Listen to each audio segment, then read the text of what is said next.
Hello viewers, welcome to Raihan Tanjim. আশা করি সকলে বেশ ভালোই আছেন। তো আজকের ভিডিওটিতে আমি এমন একটি বিষয় নিয়ে কথা বলবো যেটা আপনাদের বাস্তব জীবনে বেশ উপকারী। যেমন আপনি যদি আপনার কম্পিউটারটি কারোর কাছে দিয়ে যান ব্যবহার করার জন্য, সেক্ষেত্রে সে হয়তো আপনাকে বলল যে আমি মাত্র 1 ঘন্টা ব্যবহার করছি বা 2 ঘন্টা করছি।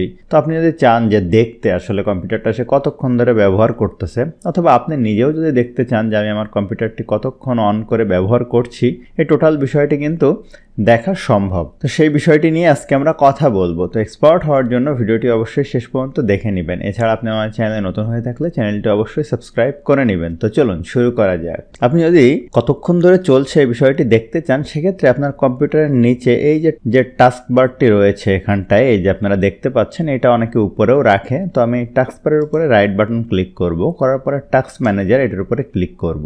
ক্লিক করার পরে আপনি এখানে পারফরমেন্স নামে একটি অপশন পেয়ে যাবেন। পারফরমেন্সের উপরে যদি ক্লিক করেন তাহলে এখান থেকে আপনি খুব সহজে যে আপ টাইম এখানটাতে দেখতে পাবেন আপনার কম্পিউটারটি কতক্ষণ ধরে চালু আছে। যেমন আমার কম্পিউটারটি 9 মিনিট 29 সেকেন্ড ধরে চালু আছে বা 30 সেকেন্ড, এবং এইভাবে আপনার সময় কিন্তু বাড়তে থাকবে। তো এখান থেকেই আপনি খুব সহজে কিন্তু এই বিষয়টি দেখতে পারবেন এবং যেটা আপনাদের বেশ উপকারে আসবে। আপনারা অনেকে আমাকে প্রশ্ন করে থাকেন যে কিভাবে সহজভাবে ডেটা এন্ট্রি শিখবো, বা অথবা আমি ইংলিশ কিভাবে শিখবো, অথবা এক্সেলের কোনো কোর্স আছে কিনা। এই সম্পর্কিত লিঙ্কগুলো আমি এই ভিডিওর ডেসক্রিপশনে দিয়ে দিব, আপনারা ওখান থেকে এই কোর্সগুলা ভিজিট করে দেখতে পারেন। তো আশা করছি ভিডিওটা আপনাদের জন্য হেল্পফুল ছিল। ভিডিওটি ভালো লাগলে অবশ্যই লাইক করবেন, কেমন লাগলো কমেন্ট করবেন, আপনার বন্ধুদের সাথে শেয়ার করতে ভুলবেন না।